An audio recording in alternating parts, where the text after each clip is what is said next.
I'm Jerry Gordon, senior editor at the New English Review and formerly with the Israel News Talk Radio Beyond the Matrix program. And here's a long-term friend and guest, Dr. Stephen Bryen. The topic we're going to address today is timely. It's about drones, and it's about military applications of drones, and it's about swarms, and it's how to deter them. But the key for this session is the fact that as we are discussing this, Israel and several other NATO countries are holding a giant exercise called Blue Guardian at the remote piloting base in Israel at Haman. So with that, Steve, let's go back to the beginning. How did drones evolve from target intelligence, surveillance, and reconnaissance military applications to remotely piloted and autonomous unmanned combat aerial vehicles? Well, let's start with some terminology because it's, for the listeners may not grasp all these points. Drones have been around for a very long time. This is not something that just automatically happened. It had been around forever, but the difficulty has been, how do you control them? How do you get back information? I mean, the early ones carried cameras of film cameras, and they would take a movie and then they would fly back and either drop the canister onto the ground or they would land and they would get the movie, that kind of thing. But it was clumsy and it wasn't timely.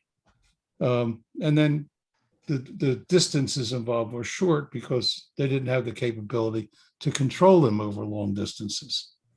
So a lot of technology had to happen. And it actually started to happen in the 70s with miniaturization, with the little computers and with little cameras and this sort of thing. And GPS. The GPS was really important. And that's, of course, the GPS is an American. There's an American idea. We put the first GPS system in the world, around the world, in fact. And it made it possible to control a drone very well with precision. And the precision is all important. So you had GPS, you had much better communications, you had better cameras, and all these parts start to come together. And then if you take a simple, let's call it a model airplane, and you stick this stuff on it, you have an unmanned vehicle. Now, the unmanned vehicle is not autonomous, because autonomy means that it can go off and do its mission without any connection back to a home base at all. Now, particularly that's important for a drone that's going to carry out a strike that has a missile or some other, itself is a missile. So purely or fully autonomous drones are just now appearing in the market. This is the new thing. This is where they don't communicate, except maybe GPS, but even that would be quite limited. And where they do their job. It looks like the Iranians now have autonomous drones. Israelis have them. The US has them. And China and others are getting them, but it's still at the early stages. And then, of course, the very latest is adding artificial intelligence to the whole thing. So we're stirring the pot, and we're stirring the pot with technology, and the thing is growing in importance and in combat importance. And originally, it wasn't so much thought of as a combat tool as it was thought of as a surveillance tool. Then it was a targeting tool. Well, if you can see where the other guy is and you can do it with some precision, you could direct your weapons onto that spot and knock it out. In 1991, we did it from battleship Missouri and the battleship Wisconsin against an island that belonged to Kuwait, but was occupied by Iraqi forces who had invaded Kuwait. And we used the Pioneer UAV, which is an Israeli design, but a US built by AAI here in Maryland. The Pioneer was a simple, relatively simple drone with a 2-cycle engine and a CCD or electronic camera. But what it did was it was able to pick out spots where the 16-inch guns of the Missouri and the Wisconsin, these are two great battleships that we had. We retired them about a year or two later. We dropped a 2,000-pound shell on these targets. Can you imagine that? 2,000-pound shell coming down on your head. It's on a small island. It's kind of noticeable. Like parking a Volkswagen. Yeah, I mean, it's interesting because then the Wisconsin then decided to fly a drone in at low altitude, coming in like this, a few hundred feet above the ground, making a lot of noise because the two-cycle engines are noisy. Right. And these guys on the ground didn't want to see any more of those 2,000-pound bombs, so they started surrendering to the drone. And so it's the first time in history that a military force surrendered to a drone.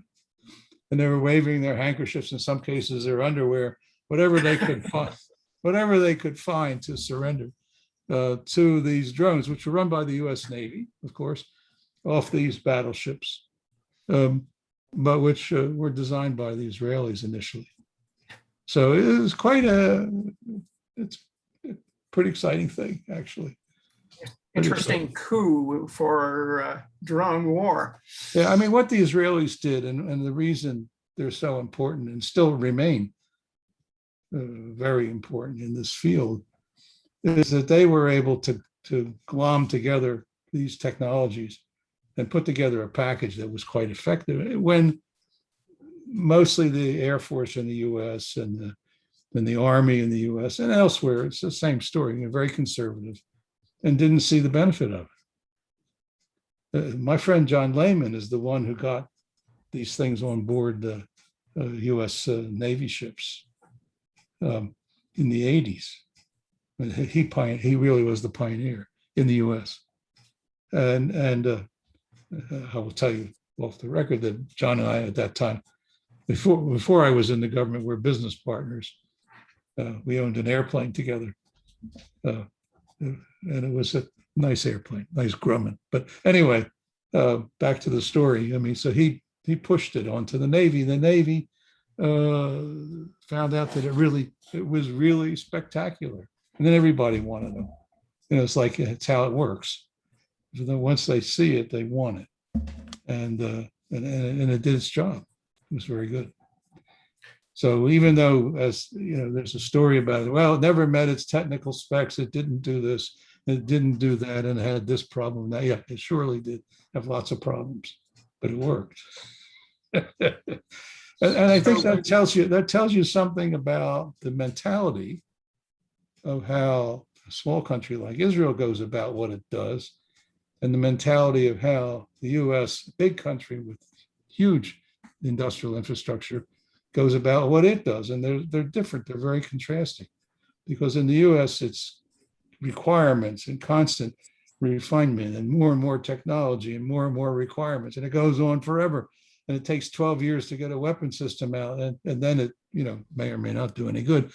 In Israel, it takes 2 years, and they put it together with whatever they can find, then get it in the air. My friend Piero Gorgolini, who was the head of Finmeccanica when I was at Finmeccanica, used to say, it's really an interesting country. They make it in the garage and take it out the back door, and it goes to war. It was a different approach, and still is. I mean, you watch what the Israelis are doing, and they do it fast. So that explains those dynamics that you just talked about. Explains why companies like Israel Aircraft Industries, Elbit Systems, and what I consider as the American spinoff, which is Atomic General, have been so successful at getting drone applications not only perfected in Israel, but also globally. Well, you're talking about General Atomics, not? Yeah, General Atomic. Right. Sorry about General Atomics is a great company, but I think that the Predator drone, which is the thing they evolved from some Israeli designs, really owes its success to Jim Woolsey, because Jim saw the value of it, and he went to General Atomics and said, you need to build this. We'll use it at the CIA. Maybe the Pentagon doesn't want it, but we want it. And that's how it got started. Well, that's credit to our mutual friend in that regard. Yeah, it's nice to have good friends. Yeah. And did good things and important things, because predators, and the successors, Reaper and so on, have been, hugely successful, important. So I want to make a point. Those Go are ahead. very long range.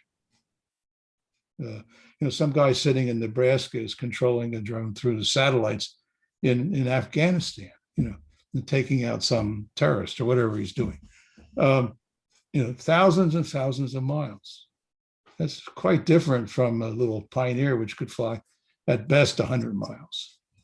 So it's a different class of, if you want to call it an unmanned vehicle. It's a very different class. It's more strategic. So there are other state actors who've emerged in the global market, if you want to call it that, for drones. And among them are Turkey, China, and Iran. And yes, also the Europeans. And some Europeans, right? Yeah, they've been at it for a long time. The Europeans have never been able to do as much as they potentially could do, for a variety of reasons which are hard to explain. In any case, pure Europeans. And they have their own way of going about things. They don't feel the pressure of combat the way some other people do. And so the timelines get stretched. And they have good defense industries, but there's nothing that propels them in any urgency to field stuff. Now, when you talk about these other actors, we get into a new ball game that's emerging. Turkey's very good. Turkey's Bayraktar TB2 drone is hugely successful. Yeah. They have a new 2-engine turbo jet powered drone that's just coming available. Whether it's really good, I don't know yet. The Chinese, have a whole range of drones, everything from commercial stuff that they sell to terrorists, all the way up to big stuff that they sell to countries. The most important one that has seen combat is called Wing Lung, and Wing Lung is a Predator copy, but without the range of the Predator. And they have sold those to Saudi, to UAE, right, to Egypt, a number of other countries, but they're pretty busy in the Middle East, and they perform okay. They're not so reliable, and they require a lot of support, maybe more than they should, but they work. So they do. What is Russia doing at this point? Russia has been showing off a lot of different drone models, some of them strategic, some of them tactical, military. But we haven't seen any of them in action anywhere. So it's very hard to evaluate whether they're any good. I think the Russians are behind. They did buy Israeli drones, as you may know, at one point, to try and jack up their capability and also to learn. I mean, they were mainly interested in learning about how these things work. They have the capability. They're quite good aerospace industry in Russia. They have access to all the technology that you need, from China or from anywhere else. I mean, the Chinese produce everything now. The little engines, they produce the cameras, they produce the computers. I mean, it's all there. And in fact, then they produce hobbyists or commercial drones, both for average people like you and me, and then for more serious use, for conservation, for water, checking pipelines, checking water supplies, checking, all that stuff. They're in that business, and they now own, of the commercial business, the Chinese now have about 80% of it worldwide. Pretty big. So they'll keep going. I wonder, for the benefit of our viewers, listeners, how you would divide up the groups of military drones in categories in terms of their potential reach. For example, we've got high altitude long endurance drones, medium altitude drone Well, duration. that's one way to split them up, but then I think you also have to look at what their capabilities are. There are different categories. For example, there are surveillance drones, plain simple surveillance drones, which can do targeting. So they can be very useful. And these come all the way down to little ones that can be launched from the hand of a combat soldier, all the way up the scale to those that can go thousands of miles. So there's a huge range in there, but they're surveillance, they're primarily surveillance. Now, if you stick a bomb on it plus the surveillance, then you have a different kind of tool, because now not only can surveillance find something, but it can destroy it. Then you have what are called suicide drones. And these are designed to smash into a target, and the Israeli Harep, Harop, is the star of the show. It is amazing and effective, and it proved itself in the Nagorno-Karabakh conflict, where it was used primarily to take out missile defense systems and radars and command centers.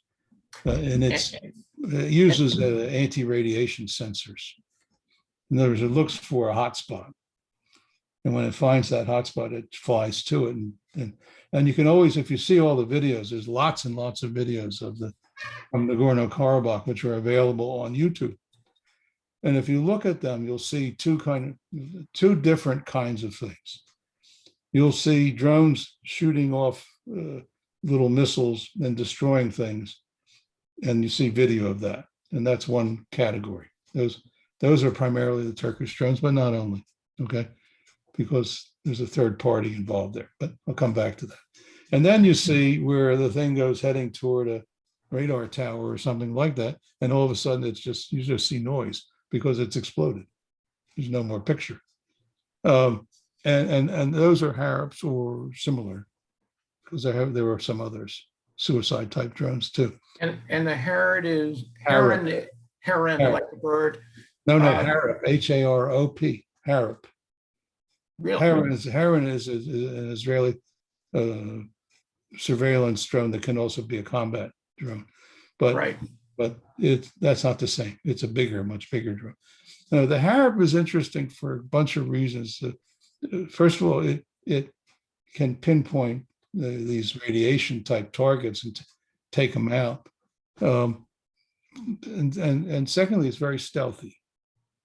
It's the only drone the Israelis make, in my opinion, that's actually stealthy by design. Some of them are stealthy-ish because they're small, they're plastic, they're hard to pick up on radar, but that's the nature of the beast, and that's true of almost all the small drones. But the Harep is actually designed to be stealthy. The engine's put up on top, so it doesn't have a heat signature that's picked up from the ground. Its body is composite. It's a very well thought through, capable drone. The Iranians are copying something like that now that they used against Saudi Arabia recently. We don't know a whole lot about that drone except that it's autonomous. Seems to be autonomous if we believe the experts who say it's autonomous. I'm still shaky on that point. I mean, remember that when they hit those oil installations in Saudi Arabia, you saw those pictures of those big storage tanks. Right. 3 or 4 of them lined up, and each one had a hole in it at the same altitude and very precise. And the argument is that was a fully autonomous drone because it was too far away from Iran, or for that matter, from Yemen. It was too far away to be able to send a real-time signal for a controller sitting in a control booth somewhere to actually aim it and put it right on that spot. So it must have had some kind of scene matching technology built into it to put it right there. That's the experts say. I've always suspected that they had somebody on the ground in near those oil fields or even in the oil fields controlling those drones. That's my personal belief.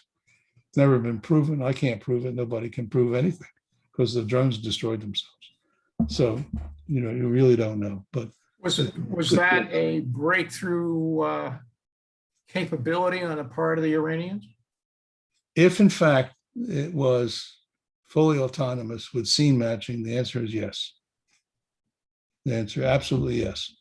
And that, of course, deeply concerns the Israelis because they feel that the Iranians are a direct threat to them and that they might supply these kinds of things to Hezbollah or to Hamas or do it themselves, for that matter. As they did. I mean, look, it was a pretty interesting attack in Saudi Arabia because the Iranians did it themselves. And by the way, the Saudis never retaliated and did nothing. Zero. Which I thought that was kind of interesting. They didn't want to have a war with Iran because they figured they'd lose it, I guess. And these were flying underneath the radar. Well, that's the other issue. Yeah, there was a lot of air defense radars around those oil fields, right? French ones, American ones, Swiss ones, and short, near air defenses. Patriot was there. None of them responded to these incoming. Zero. They just sat there.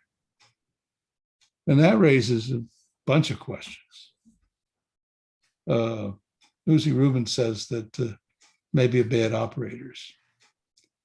But the Patriots would have been operated by us, and we're not bad operators. So it may be that all these systems, all these air defense systems have difficulty picking up small drones if they're made out of composite materials. And I think, if you look at the NagornoKarabakh,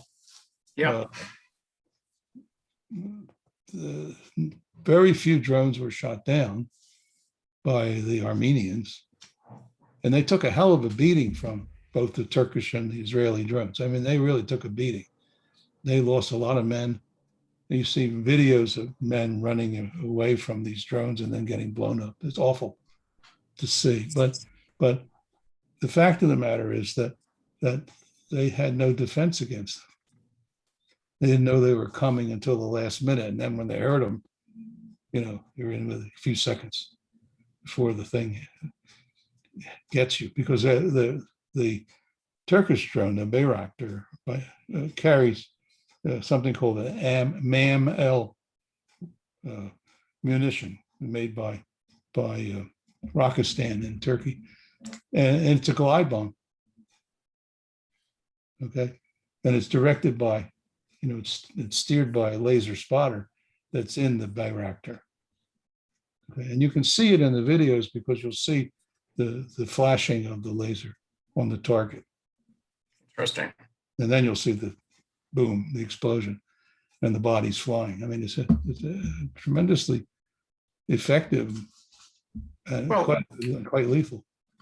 Keying off the comments about the Iranian development of stealthy, quote, drones and or cruise missiles, back in 2011 and again in 2019, someone was successful at bringing down the Lockheed Martin RQ-170, as I recall. And then again, they also brought down the RQ-4 Global Hawk surveillance drone. I think they destroyed the RQ-4. Yeah, they did. Yeah. The RQ-170 is more interesting because there's different stories about this, but it looks like what they did was they were able to get control of it and land it on an Iranian airfield. It broke a wing and they smashed the underside, but they got it on the ground, and it wasn't destroyed. So how'd they do that?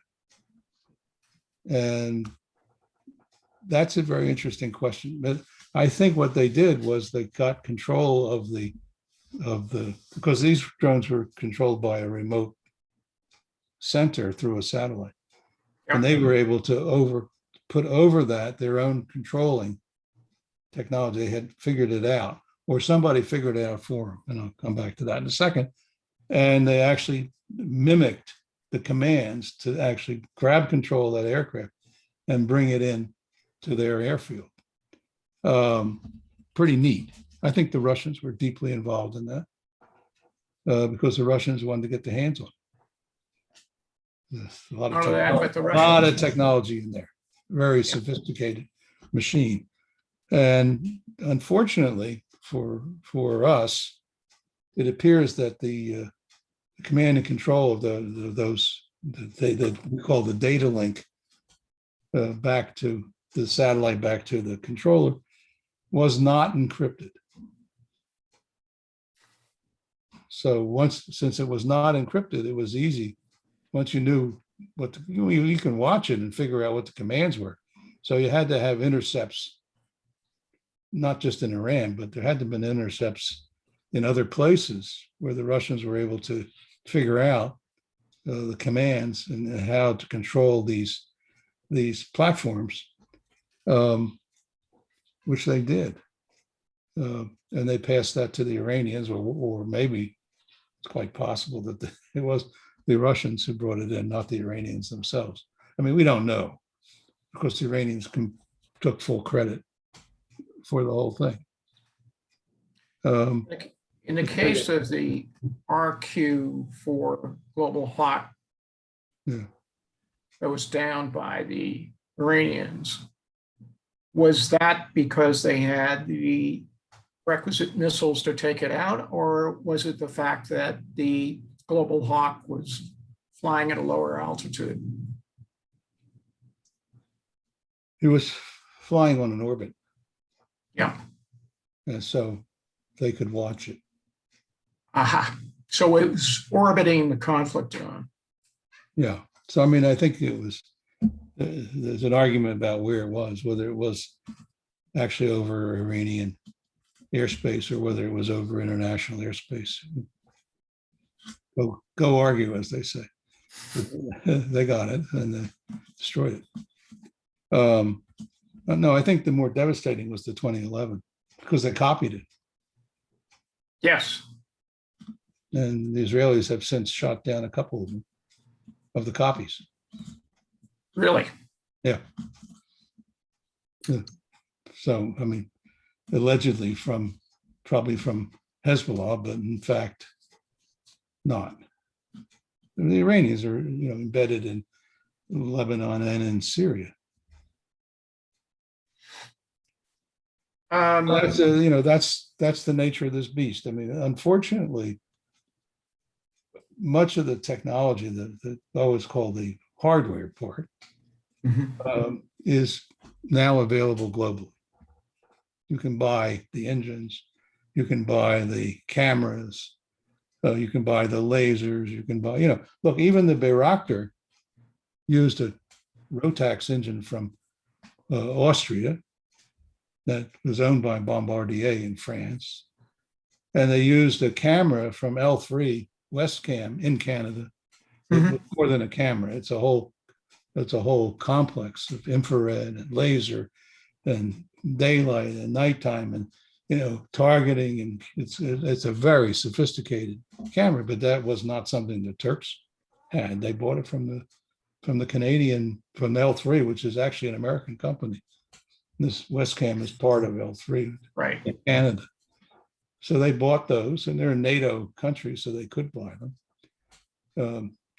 During the NagornoKarabakh conflict, the Canadians got religious and cut off sales of the cameras and the engines. But by then, that didn't matter. And now the Turks are going to make their own cameras, copies, which probably they're getting help from some European or other companies.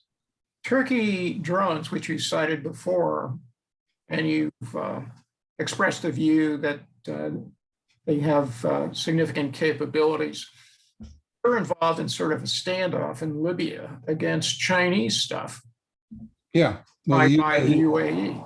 that's right. The UAE which favors a man named Haftar and the Benghazi side of the argument, not the Tripoli side, have supported him with wing loom drones and with aircraft too.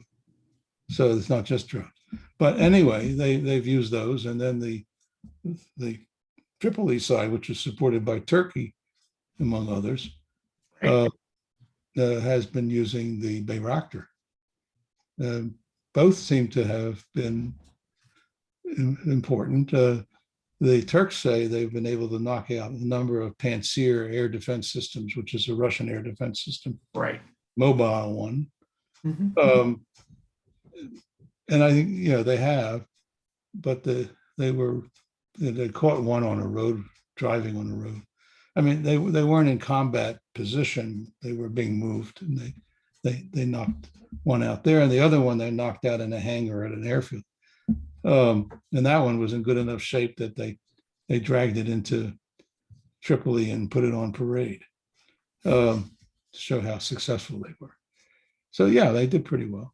I mean, they're a fact of life now in that crazy conflict, but it's not at the dramatic level that we saw in Nagorno-Karabakh. It's not comparable at all. Nagorno-Karabakh, I think, was the first time that an army was defeated. At least 60% of it was defeated by drones. That's a pretty interesting revelation. It goes along with the Iranian breakthrough in terms of attacking those Saudi oil storage facilities. Well, that's a different game. But I would say that when we talk about Nagorno-Karabakh, what it says is conventional armed forces tactics, which is what the Armenians used, Russian tactics, don't work anymore. They're sitting ducks. You have to have systems that can knock out these drones, or you lose. It's that simple. And they didn't have them. They never were successful. The Russians brought in a jammer. Well, there were two jammers, both Russian. One was called repellent. Sounds like something you put on to kill mosquitoes, but it was called repellent. And repellent, unfortunately, didn't repel, and it was knocked out by one of those Hareps. And then the Russians brought in a drone. I think it's called, let me just look at my notes here if I can find it. But it's called Krakushka, which means belladonna in English. But the Russians kept that one very far back. So it was clearly in Armenian territory, not disputed territory. And apparently the Azerbaijanis sent some Bayraktars against it, and they jammed them successfully and made them crash. But that raises another really interesting question, because the jammers primarily try to defeat any kind of communication. So either control communications or at the simplest level, or GPS. And the Russians claimed that they were very successful with this machine. Maybe, I'm not sure. But it was really down near the last weeks of the war. And they didn't send any Hareps up against it because it was too far into Armenian territory. Now, there's another feature I wanted to mention in this conflict, which is not well understood even by me, or anybody else for that matter, which is that when you look at the film of the Bayraktar releasing its missiles on targets in Nagorno-Karabakh, it's clearly a third camera that's taking these pictures, because the missiles are coming in here, and there's a camera somewhere up here. That camera is not on the Bayraktar. I think it's on one of the Israeli big surveillance drones. And I think they had worked out some system of that the actual target identification was first being done by the surveillance drone, handing off to the Bayraktar that was then firing at the targets, which is a pretty clever thing. And if I'm right, then that indicates that there was, despite the Turkish and Israeli issues, which are always around, that at least in this particular instance, they were cooperating very much, and that they had worked out a system that seemed to be very effective. Which leads me to the revelations of a sort regarding the recent 11-day rocket war between Hamas, PIJ, and Israel. Yeah. Allegedly, swarms of drones were involved in doing probably targeting and other actions. Yeah, we don't know a whole lot about it yet. No, we don't. The Israelis are not going to tell us a whole lot about it. It's a classified program. It uses artificial intelligence to control a large number of drones, 50 or so. That's a large number. Yes. Who are hovering over, who had responsibility for certain specific, let's call squares on the map, where they were looking. But it seems like it was more than that, because not only did they have these things coordinated, but they had intelligence in the drone that was able to pick out targets, which meant there was scene matching and other kinds of artificial intelligence that were telling them, oh, that's a rocket, take it out. Okay. I mean, or that's a launch site, take it out. Or that's a civilian, don't take it out, leave it alone. I mean, very sophisticated capability of identifying targets. And with that many drones, you need to do it automatically. It has to be done with sophisticated artificial intelligence. I mean, with artificial intelligence is coming along as a major factor for defense systems around the world. But I think, the Chinese are working on it, the Russians are working on it, the NATO countries are working on it, Israel's working on it. We're working on it. So it's a very important capability that is going to have more and more impact in future, more and more and more. Doesn't it require a lot of compute power to develop those algorithms and the communication nets? Yeah, it does. So, I mean, we don't, I don't know, today, I'll give you an example of something you can do today domestically in the US or elsewhere. I've written books about protecting religious places. But one of the things you can do with a camera is, if you're holding a gun or even have one under your coat that leaves it, I can teach a camera with some software to know that well before anybody actually sees the person.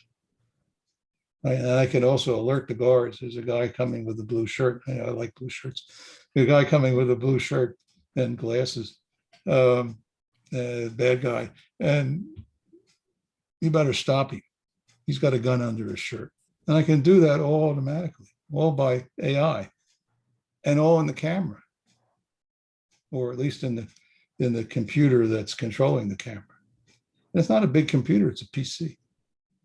So the access or accessibility of artificial intelligence driven solutions is growing. And you can buy that. It's available today. A number of companies have these algorithms, and will happily sell it to you. But if we can do it, protect the church, militaries can do it as a piece of cake, right? And so well, if having had a missile, or I'm looking for launch site, I can figure out what it is automatically. Well, that also brings up the question of where we go from here, because as we both know, Russia and China are developing what I would consider as autonomous unmanned combat aviation vehicles. Yes. Yeah, this takes away a capability that the number of, including the U.S. has, but the others, even the Russians have, with like the Belladonna machine. It takes away jamming. You can't jam something that's not communicating. Correct.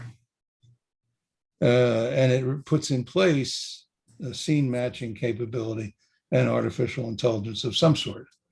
If in fact that's what they have, like I said, I'm a little bit skeptical of that, but they certainly, it looks like they have it. To do that, you have to do extensive surveillance ahead of time, and you're going to do it against fixed targets, okay, like an oil tank or a right center or Ministry of Defense or whatever you want to nail. Now, if you're talking about places where things are moving, I don't think the Iranians have that. Okay, that's what the Israelis appear to have with this drone swarm. And you believe that was demonstrated in the recent conflict? I suspect it was. Okay. Because they haven't told us, they put out a teaser, but they didn't tell us what they really did. But it's not possible to have something like that operating and be useful unless it has those capabilities. So if you start there, then the logic says they have it.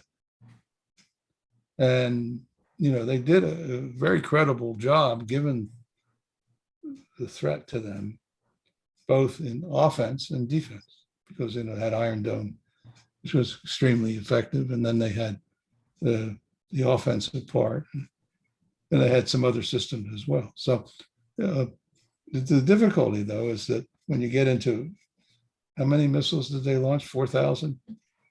I mean, 4,350. Okay, that's a lot. Yep. When you get into those kind of numbers, and they can shoot them out of schools and out of mosques and out of apartment buildings and, and all that stuff, the trade-off is you don't want to kill all the civilians, and they use them as hostages. So that's the dilemma of allowing Gaza to operate the way it operates. Now, I think we're nearing the point where the Israelis are going to have to go in and take it over. Physically. Well, I don't see any way of stopping these attacks in future, and you can't seal the place off because they have not been able to. You can't shoot down every one of these drones because you don't have the resources to do. It costs you a lot of money to fire those things at the $50 rocket. And I think that the Hezbollah guys will mix in other threats to make it more complex. So, I mean, there's this point you reach where you can't do it anymore, where it becomes, you move from tactical to really existential problem. And I think if you reach an existential problem, then the Israeli leaders would have no choice but to send the army in, which is terrible. But that's ironic you should be speaking this way, because this is the 16th anniversary of the evacuation of Gush Katif, which the settlement, the settlement on the line. I visited. I visited Gush Katif when it was still there, but it had been announced that the withdrawal was going to take place and that they had to leave. There were two settlements there. Well,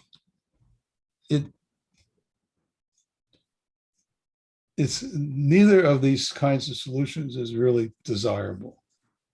Okay, it's not desirable to have to shoot at all this crap all the time. and it's not desirable to have to send in the army. It's not desirable. Because what do you do next? You have to occupy it. Not desirable. In fact, far from it. It So is it's a lousy choice. So getting back to these developments, what are the significant, if any, countermeasures to deal with drones? Well, jammers for cheap drones, let's call them cheap drones, or Right. last generation drones, because those drones need communications and man in the loop to operate. And you can block their communications and you can bring the drones. That's one way to do it. You can make them crash. You can do things like that. So jammers is one option. And then you have to improve radars, because current day radars, seems to me, don't see drones very well, if they see them at all. So you need to improve radars.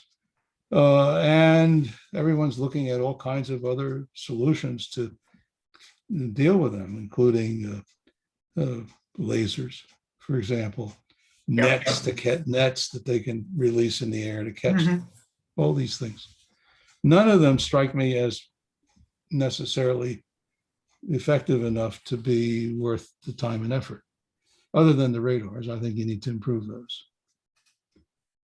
I think we're going to probably see, going back to gun type technology, the US is trying to do it with the CRAM in Iraq, for example, which is a Vulcan gun, based firing thousands of rounds a second. But I don't like it because it doesn't seem to me to see very well. It doesn't see the threat very well. Now, mostly they've been firing not at drones, but at small rockets.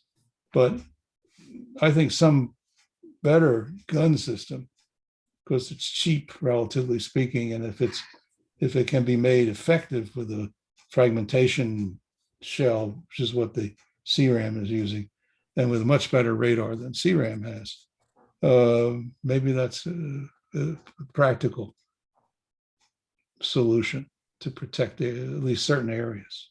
You can't, the problem is guns are short range, so you can't protect wide areas. But you're probably not going to see them until they're pretty close anyway. But getting to the point where I think the drone threat is such that, just like the rocket threat from Gaza, you're going to have to go to the source and kill it, which is what the Israelis have been trying to do in Syria. Final question for this fascinating discussion is, do you see a future for manned piloted air fleets given these rapid developments of drones?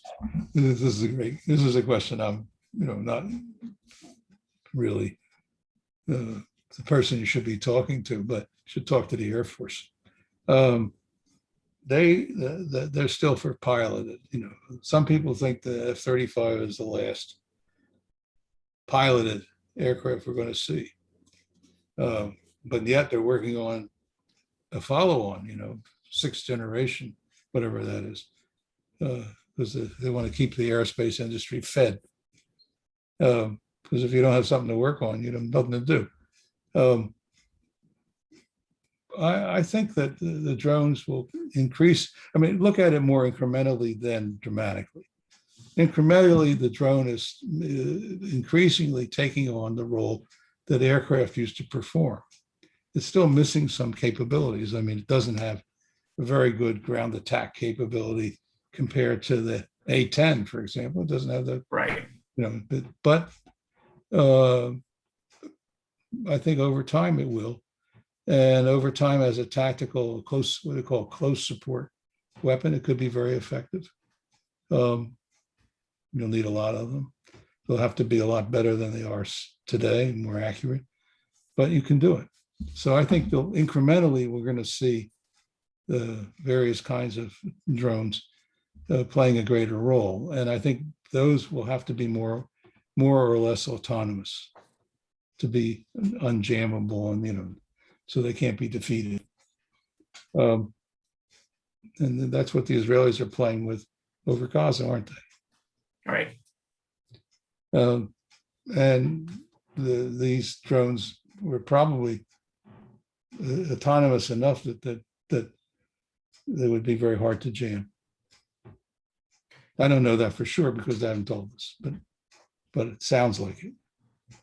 Well, Steve, I want to thank you for a fascinating and highly enlightening discussion about, quote, the drone wars. The more of them in future, I'm afraid. Yes. I would agree, having had this conversation. And so I think this has been a timely and important discussion that should have an airing, particularly on the policy side. Yeah, I think I agree with you. I think that the policy is always slow to catch up with technology. Absolutely. But now we're reaching a point where we know enough now, and we're challenged enough, I think, or we should be, before it's too late. Because we have trouble in Asia, we have trouble in the Middle East, and we have problems around the world. I would say Asia is the most dangerous right now, and we have to be prepared. Okay. Again, thanks very much, Steve. My pleasure. Take care, dear. You too.